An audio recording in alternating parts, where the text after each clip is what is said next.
Ada pengalaman yang menarik nggak, Mbak? Kalau pengalaman menarik ya biasanya dari keluarga yang tidak terima, lantas ya caci maki itu kan biasa ya. Kalau dulu awalnya juga kaget kok. Ada makanan sehari-hari gitu ya? Dulu awal kaget, cuma setelah semakin banyak pengalaman, seiring berjalan waktu pun kita akhirnya belajar untuk bisa Assalamualaikum warahmatullahi wabarakatuh. Alhamdulillahirrahmanirrahim. Wassalatu wassalamu ala rasulillah. Senang sekali saya sekarang berada di kota Yogyakarta bersama dengan Mbak Liana ya. Assalamualaikum, Mbak. Waalaikumsalam warahmatullahi wabarakatuh. Sehat, Mbak? Alhamdulillah. Insyaallah. Mbak Liana ini adalah pembina ya, Mbak ya? Pembina MCY ya? Pendamping lah, Pendamping pembina maksudnya. pendamping malah ya. Maksudnya pengelola gitu lah ya? Iya, pengelola. Yep. Ya, pengelola, pengurus daripada Mualaf Center Yogyakarta. Okay. Alhamdulillah. MCY ini adalah salah satu Mualaf Center yang mungkin paling lama ya, Mbak ya? Tahun berapa Mbak berdiri, Mbak? Dulu tuh dari 2010 Mic-nya? di dalam. Oh, di dalam. 2010. 2010 tuh sudah mulai ya Pak. Ya Lama juga ya? awal-awal lumayan lama lah. Lumayan lama. Cuma kan dulu memang lahirnya kan dari komunitas aja gitu kan. Belum seperti sekarang yang sudah berbentuk yayasan gitu. Jadi memang perjalanannya cukup benar-benar dari nol juga. Berbentuk yayasannya tahun berapa, Mbak?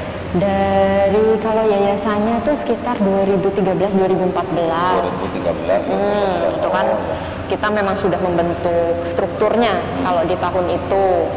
Lalu untuk yayasan mandirinya kita di tahun 2019 kemarin alhamdulillah kita sudah berbadan yayasan mandiri sendiri, dan sampai sekarang juga semakin semakin bebenah diri lah kok ya. Terus belajar, terus berusaha supaya tetap rapi yayasan ini dan bisa mengelola amanah dari banyak pihak, dari donatur juga. Kita tidak mau mengecewakan lah Pak ya. Jadi ada tanggung jawab. Berarti menjadi yayasannya 2019. Yayasan resmi berbadan hukum sendiri. 2019. Tapi kalau terbentuknya sendiri sebenarnya sudah cukup lama, 2010 gitu, lama ya. Dan jalannya. Nah, terus Mbak Liana ini di MCY ini ngapain aja berarti? Banyak banget. Nah, itu yang pengen kita dengar tuh itu, Mbak. Kalau nggak pengen dengar nggak ngobrol di sini. Banyak banget, nggak cuma saya sebetulnya, karena di Yayasan Mualaf Center Yogyakarta sendiri begitu banyak pengurus juga yang posisinya juga orang rumah banyak. Suami saya. Oh, suaminya. Suami saya kebetulan juga ya qadarullah, kami juga sevisi semisi gitu ya. Satu ideologi, satu tujuan, ya Allah juga Satu Tuhan ya? Satu Tuhan, jelas. Jadi memang beliau yang menemani saya juga, mensupport saya juga gitu ya. Dan juga teman-teman yang lain yang terlibat di dalam Yayasan Mualaf Center Yogyakarta, sungguh luar biasa juga effortnya. Karena yayasan non profit juga ya kok ya. Jadi kita tidak ada satupun dari kita yang memang digaji secara dari yayasan, itu nggak ada. Jadi memang kita belajar untuk ikhlas, untuk sabar, semuanya lillah. Apapun itu ya kita berharapnya cuma sama Allah aja. Ya betul. Jadi MCY ini adalah sebuah kayak tempat yang mana orang bisa datang, bisa bertanya-tanya soal Islam gitu ya. Yang mau berdebat juga boleh gitu ya. Ya, kita lebih senang di sebelumnya dialog ya. Kalau debat kita serahkan ke Pak Doni aja. Lebih pro ya. Tapi seringan biar betul. Ya juga. Ya misalnya berdialog gitu. Sampai akhirnya misalnya mereka mau bersyahadat di MCY juga disediakan. Setelah bersyahadat nanti juga ada pembinaan gitu. Betul. Sampai mereka bisa istilahnya disebut sebagai muslim yang siap menjalankan Islam gitu ya. Betul. Ya, skemanya begitu. Jadi awal kita biasanya sebutnya tadi dialog, datang dulu, ngobrol-ngobrol dulu, apa yang ingin di-sharingkan, apa yang masih jadi ganjalan, pertanyaan, kekhawatiran, segala macam. Karena pasti mereka datang dengan banyak pertanyaan, dengan banyak kekhawatiran, was-was dan lain sebagainya. Biasanya kita dari situ dulu, setelah itu baru kalau sudah siap mantap bersyahadat kita syahadatkan. Semuanya free, gratis, tidak dipungut biaya sepeser pun. Gitu. Tidak ada biaya sama sekali. Tidak ada. Malah pulang dikasih uang zakat. Insya Allah. Insya Allah kita juga menyalurkan zakat mal untuk teman-teman mualaf. Dari 2010 Mbak sampai hari ini kira-kira berapa orang yang sudah bersyahadat di MCI Mbak? Kalau yang masuk ke database kami kan baru memang merapikan data itu di tahun mulai sekitar tahun 2017, 2018 baru bisa masuk database ya kok ya. Kalau di data kami online itu ada sekitar 950-an. 950. Itu yang terdata. Ya. Beberapa tempat yang memang tidak terdata seperti di lereng-lereng Gunung Merapi, Merbabu, itu kan kami ada desa-desa binaan kami di sana yang memang tidak masuk dalam database kami, tapi tetap kita pendampingan ke sana. Ya. Oh, jadi MCI ini nggak cuma nungguin orang datang, tapi juga ke daerah-daerah yang kecil-kecil untuk dibina gitu ya? Iya, kalau ada laporan masuk, misalkan kita dapat info bla bla bla ada kasus seperti ini, biasanya kita juga akan datang, kita akan survei dulu, cek lokasi juga, masalahnya apa, baru setelah itu pendekatan, setelah pendekatan baru ada kegiatan, juga, ya? Betul, pendekatannya ke masyarakat, karena berbeda ya kok atmosfernya orang-orang di kota dengan mereka yang berada di desa-desa, pendekatannya berbeda, latar belakang pendidikan semua berbeda. Ya, yang di desa-desa itu kira-kira ada berapa orang Mbak yang dibina? Ratusan ya kok, banyak, iya, karena memang di sana kan pendangkalan akidah ya, jadi dari mulai kakeknya, eyangnya itu sudah keluar dari Islam duluan, akhirnya anak cucunya juga ke bawah ikut, dan mereka juga tidak punya dasar gitu loh, artinya kami butuh pendekatan lagi, mengenalkan Tuhan itu seperti apa, Allah itu seperti apa, tauhidnya gitu, karena mereka sendiri tidak paham dengan agama yang mereka anut gitu. Akhirnya kan justru kasihan juga gitu kan, akhirnya kita perlu meluruskan lagi, dan prosesnya memang harus pelan-pelan gitu. Berarti Mbak Liana juga kadang harus berhadapan dengan saudara-saudara kita yang dari agama sebelah gitu. Oh iya? Iya. Iya jelas, karena ada pengalaman yang menarik kan Mbak? Kalau pengalaman menarik ya biasanya dari keluarga yang tidak terima, lantas ya caci maki itu kan biasa ya. Kalau dulu awalnya juga kaget kok. Ada makanan sehari-hari gitu ya? Dulu awal kaget, cuma setelah semakin banyak pengalaman, seiring berjalan waktu pun kita akhirnya belajar untuk bisa cuek lah. Cuek aja. Saya sebenarnya penasaran gini Mbak, ini kan MCI, ini kan saya tahu kan hampir setiap hari ya. Iya, alhamdulillah. Ya, hampir setiap hari mensyahadatkan orang, ya kan. Rata-rata Mbak, itu mereka tuh minta disyahadatkan tuh, artinya mau masuk Islam tuh karena apa? Kalau rata-rata gitu lah. Iya, rata-rata ya. Banyak sih ya, karena memang kita survei ya, tiap tahun kan kita ada survei ya kok ya, berapa banyak yang mualaf, range usianya dari berapa ke berapa, dan memang rata-rata di usia-usia produktif. Ya, artinya ya gendernya juga. Mereka memang di masa-masa yang daya berpikirnya sedang matang-matangnya, sedang bagus-bagusnya, tenaga juga lagi oke-okenya, fit-fitnya gitu. Jadi justru mereka memang datang tuh rata-rata karena kepo, keingintahuan juga, berdasarkan banyak info maklumat yang masuk dari orang sekeliling, lingkungan, teman, mungkin tempat kerja, rekan-rekan kuliah dan lain sebagainya. Jadi ada ketertarikan mereka secara pribadi terhadap Islam itu sendiri. Artinya saya dari situ saya bisa tarik kesimpulan bahwa memang orang yang tertarik Islam pertamanya justru karena melihat orang Islam itu sendiri gitu loh. Kan mereka juga nggak ngerti isi Al-Quran apa gitu ya, artinya mereka melihat Islamnya, mungkin melihat isi Al-Qurannya itu justru yang tercermin dari orang Islam itu sendiri. Jadi mudah-mudahan sih ya saudara-saudara muslim di luar sana gitu bisa memberikan contoh lewat adab, perilaku, bagaimana cara bermuamalah sesuai dengan Islam, itu tuh sebenarnya magnet tersendiri gitu loh untuk teman-teman yang di luar Islam gitu, bisa menarik mereka untuk tahu, oh kok orang Islam begini ya, karena itu. Kalau di Jogja sendiri Mbak, di Jogja sendiri ini secara populasi ini kira-kira Islam dan Kristen itu berapa banding berapa? Wah, kalau itu saya nggak terlalu paham apa ya, maksudnya secara persentasenya saya juga tidak berani mengatakan dengan pasti gitu ya. Oh, tapi memang di daerah-daerah tertentu masih banyak yang di luar Islam yang mayoritas daerah tertentu ya. Seperti mungkin di beberapa tempat kayak di pegunungan di daerah Kulon Progo, perbukitan ya, itu kan memang kita tahu daerah-daerah yang cukup rawan pendangkalan akidahnya gitu ya. Terus di pesisir-pesisir pantai itu juga masih kita butuh butuh benteng lah. Gunung Kidul? Ya, Gunung Kidul juga gitu ya. Terus di lereng Merapi, Merbabu itu juga kan kita intens ya dengan berbagai pihak juga di sana yang sudah terjun di sana juga. Gitu. Rata-rata Mbak yang minta disadarkan itu range umurnya dari umur berapa sampai berapa? Kemarin masih usia-usia produktif? Masih usia-usia produktif, mulai dari anak-anak kuliahan biasanya gitu ya, semester pertengahan gitu. Bahkan ada yang awal semester tuh juga ada. Itu umur 20-an ya? 20, ya sekitar segitu sampai nanti 40, 45 itu kan masih yang usia oke ya. Dalam Islam kan itu masih usia produktif gitu. Kalau yang termuda kemarin ada di usia 10 tahun. 10 tahun? Iya. Itu tertarik, saya juga sangat tertarik dengan kisahnya ya, kemarin itu diantar sama ibundanya. Nah, ini juga salah satu fenomena ya, anak-anak yang orang tuanya menikah berbeda agama.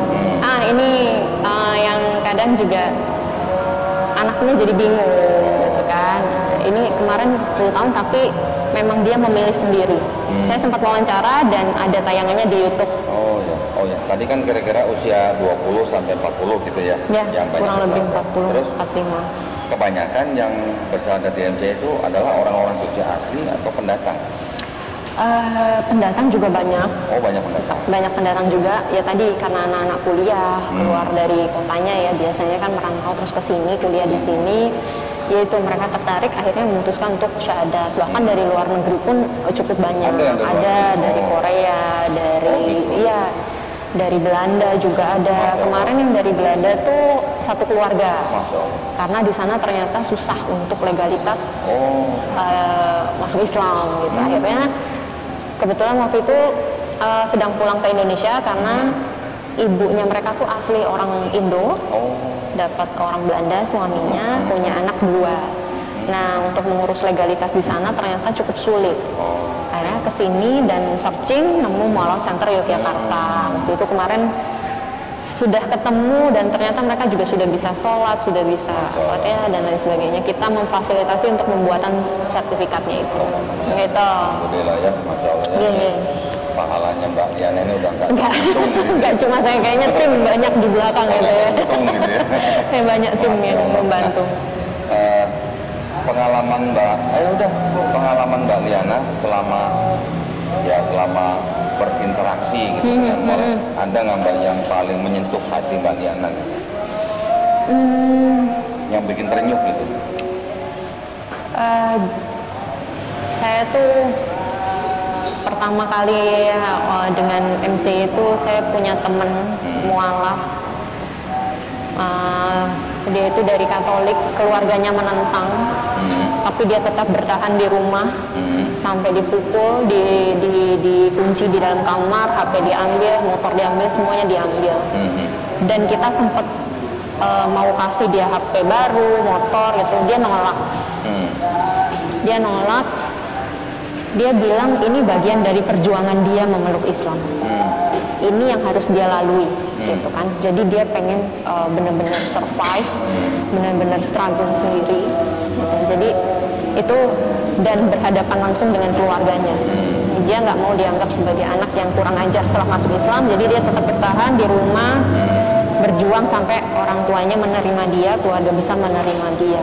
Itu dia berjuang sendiri sampai dikeluarkan dari pekerjaan, dari kantornya pun karena laporan dari keluarganya. Dia masuk Islam gitu, bosnya non gitu kan. Itu Dan sampai detik ini dia membuktikan bahwa dia bisa. Sekarang dia punya usaha yang karyawannya sudah banyak, penghasilannya juga luar biasa, besar, bahkan beberapa teman mualaf juga dia pekerjakan. Gitu. Jadi itu salah satu teman yang buat saya berkesan sampai detik ini gitu. Dan jadi kalau istilahnya kita bisa bertahan ya di ujian yang sedang kita jalani dan kita istiqomah ya, Allah kasih buka jalan ya Mbak ya. Pasti, insya Allah. Sudah beberapa kali saya ketemu dengan teman-teman mualaf yang luar biasa, kisahnya, ceritanya, pengalamannya, perjuangannya. Jadi saya tambah yakin bahwa Allah tuh nggak pernah meninggalkan kita sedetik pun. Jadi gini Mbak, misalnya ada orang yang masuk Islam, terus sampai akhirnya dia dibuang keluarga, di MCI bisa ditampung. Insya Allah kita selalu berupaya bagaimana caranya mualaf-mualaf ini safe dan berusaha mencarikan jalan keluar semampu kita gitu ya, tetap. Dan kita juga nggak sendiri, banyak teman-teman, banyak sahabat dari Mualaf Center Yogyakarta yang mendukung, yang support juga gitu. Artinya kita tidak selalu lantas memberikan, tidak selalu menyuapi ya, tapi kita berusaha mendidik teman-teman mualaf ini untuk bisa mandiri sampai mandiri gitu. Keren banget ya. Saya, Insya Allah. Kita sendiri, saya juga dari Yayasan Pembinaan Mualaf Tauhid, sering ya kita berkolaborasi ya. Betul. Apa saja yang bisa kita kerjakan bersama, kita kerjakan bersama. Ngomong-ngomong, Mbak Liana juga dulu pernah jadi mualaf ya? Ketawa. Saya tuh kita juga mantan mualaf ini. Saya itu masuk Islam 2013. Oh, lebih dulu setahun daripada saya, Pak. Ya, 2013. Jadi udah jalan 10 tahun ya, Pak ya? Ya, jadi sudah nggak pantas lagi disebut mualaf. Ya, makanya tadi saya bilang mantan mualaf, betul. Pernah jadi mualaf. Ya, sama kita ya, Kak ya. Masya Allah. Tapi yang disadarkan sama Mbak Liana udah nggak tahu berapa orang ya. Masya Allah. Mbak, nah ini cerita sekilas nih ya. Kan kita sama-sama mantan mualaf nih. Dulu gimana ninggalin yang lama? Login-nya. Sebab-musababnya gitu. Sebab-musababnya sebetulnya kalau saya tuh dari SMP ya dulu kok pengen tertarik ngelihat teman-teman gitu loh. Karena saya waktu itu sekolah di sekolah umum. Teman-teman saya banyak yang muslim, banyak yang Islam. Jadi kalau pas jam istirahat sore itu sebagian besar tuh hilang. Hilangnya ternyata ke masjid, samping sekolah saya masjid gitu. Saya juga kok pada hilang, di kantin sepi gitu. Jadi saya suka boleh nggak ikut gitu, boleh, tapi nggak boleh masuk ke ruang sholat ya. Oke, nggak apa-apa, saya cuma pengen tahu aja ngapain sih kalau di masjid gitu. Ya itu aja sih. Saya tunggu di Serambi, lihat mereka masuk. Kasian ya, nggak boleh masuk ya? Nggak boleh, cuma lihat di pinggiran doang, deket sendal-sendal ya. Jadi penonton. Deket sendal-sendal. Nggak disuruh sendal? Nggak disuruh ngerapin juga, enggak. Nggak disuruh ngerapin? Cuma lihat aja mereka mulai dari ya lepas sendal, lepas sepatu, masuk ke ruang wudhu, keluar dari situ tuh udah basah gitu kan, basah semua. Saya sampai mikir gitu ya, ini tuh orang tiap mau sholat begini, iya. Basuh semuanya sampai kepala, iya. Lu nggak masuk angin 5 kali sehari begini gitu kan, nggak masuk angin, nggak kedinginan gitu kan. Ya enggak gitu. Gitu ya, repot ya, ribet ya gitu. Tapi apa yang membuat mereka mau gitu bersusah payah, bercapek-capek gitu ya waktu itu ya, dengan cara yang seperti itu gitu. Terus juga ngelihat Al-Quran kayak gitu kan, ada pelajaran agama Islam gitu, saya suka lihat emang bisa baca kayak gini, tulisan kayak cendol gitu kan, kayak dawat cendol itu kan gitu ya, itu bisa kalau belajar bisa. Itu dulu saya wah luar biasa ya, kita orang Indonesia bisa baca Al-Quran gitu kan, sedangkan kita nih kadang yang ibadah seminggu sekali aja masih males-malesan gitu. Tapi waktu itu saya pikir ya mungkin saya nggak kenal sama agama saya. Akhirnya saya berusaha lagi untuk buka-buka Alkitab, belajar lagi. Saya SMA, yayasan Kristen, ikut Kristen juga, terus ikut aktif di gereja, muda-mudi dan lain sebagainya, ikut retret gitu. Saya pikir dengan begitu saya bisa lebih paham dengan agama saya. Ternyata justru dari mulai rajin baca kitab dari Kejadian sampai Wahyu kok kayaknya agak oleng juga saya. Itu dari Katolik. Ya campur-campur lah. Campur ya. Sekolahnya Kristen gitu. Oh, gerejanya Katolik, sekolahnya Kristen. begitu ya. Iya. Jadi ya, tapi alhamdulillah ya Mbak ya, apa yang sudah kita lewati dan apa yang sudah kita dapat sekarang, sebuah iman Islam itu udah sesuatu yang paling harus kita syukuri. Oh iya, betul. Saya kok merasa juga waktu saya mendapatkan iman itu kok saya seperti orang yang dipilih. Betul, betul, ya? betul sekali. Saya juga merasa begitu. Apalagi kalau kita tahu bahwa setiap bayi yang lahir itu sebenarnya fitrahnya muslim. Fitrahnya muslim. Terus kemudian dia menjadi Kristen, Katolik, Yahudi, Majusi atau apapun itu karena orang tuanya. Betul. Terus setelah kita bisa kembali ke Islam, Masya Allah itu rasanya luar biasa. Betul sekali. Betul. Karena nggak semua orang ya, karena menurut saya juga hidayah itu bukan karena kita pinter, bukan karena kita yang hebat, bukan karena kita yang mampu gitu, tapi memang Allah yang ridho gitu. Iya, jadi hidayah itu kayak apa ya? Buat saya nih Mbak ya, buat saya itu adalah penghargaan yang paling tinggi dari Allah SWT buat kita. Betul. Dan Allah sudah punya rencana buat kita. Iya. Kita buat apa, nanti kita buat apa, ada yang dikasih ujian yang mungkin buat dia istilahnya enteng atau yang merasa ujian ini berat gitu ya. Tapi kita ini yang istilahnya sudah menjadi saudara di dalam iman, kita saling bantu gitu ya. Karena dengan orang masuk dalam Islam itu tidak semuanya mulus-mulus saja. Betul, iya. Mbak Liana lebih tahu dari saya karena Mbak Liana hampir tiap hari gitu ya. Kalau saya kan belum tentu seminggu sekali.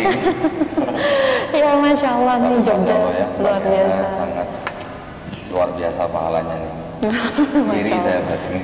Saya juga iri nih, Kodondi banyak juga nih kayaknya nih yang login Kodondi. Yang login itu kan sebenarnya kan karena semuanya kan karena Allah pastilah ya kan? Bukan karena kita ya. Bukan. Semuanya karena memang udah ya haknya Allah, milik Allah yang memilih, Allah yang menentukan kan gitu ya. Jadi Masya Allah kita mudah-mudahan yang pengurus-pengurus Mualaf Center ini diberikan kekuatan. Amin, mudah-mudahan insya Allah. Semoga juga istiqomah. Amin. Husnul khotimah. Amin. Ya. Jadi terima kasih banyak ya buat yang sudah menyimak obrolan kami. Walaupun ini obrolan sepintas lalu gitu ya. Tapi mudah-mudahan bermanfaat buat para pemirsa. Amin. Ya, baik kalau begitu terima kasih banyak Mbak Diana ya. Salam buat Mas Amru ya Mbak. Salam, insya Allah. Terima kasih banyak perhatiannya buat para pemirsa. Wabillahi taufiq wal hidayah. Assalamualaikum warahmatullahi wabarakatuh. Waalaikumsalam.